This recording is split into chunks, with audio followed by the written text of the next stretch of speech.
ওমানের শ্রম মন্ত্রণালয় দেশটিতে কর্মরত অগণিত প্রবাসী সুরক্ষায় একটি গুরুত্বপূর্ণ সতর্কতা জারি করেছে।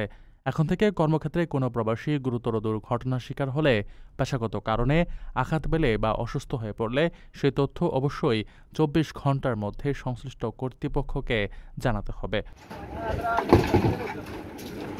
শ্রম মন্ত্রণালয়ের পেশাগত সুরক্ষা ও স্বাস্থ্যবিধি সংক্রান্ত আইনের ১৩ নম্বর ধারা অনুসারে এই নিয়ম সকল নিয়োগকর্তার জন্য বাধ্যতামূলক করা হয়েছে।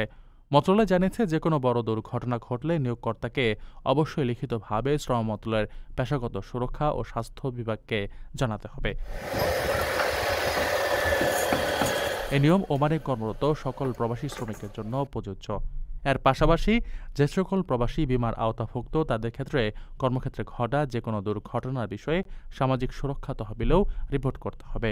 ওমানে কর্মরত বিশাল প্রবাসী জনগোষ্ঠীর জন্য এই নতুন নিয়মটি একটি বড় সুরক্ষা কবচ হিসেবে কাজ করবে, যা তাদের নিরাপত্তা ও অধিকার নিশ্চিত করতে সহায়ক হবে। ওমানের সেরা রেট দিচ্ছে বাংলাদেশি প্রতিষ্ঠান গালফ এক্সচেঞ্জ। প্রিয়জনকে টাকা পাঠাতে আজই আসুন আমাদের যে কোনো ব্রাঞ্চে অথবা কল করুন স্ক্রিনে দেয়া নাম্বারে। গালফ এক্সচেঞ্জ, বাংলাদেশিদের প্রিয় এক্সচেঞ্জ।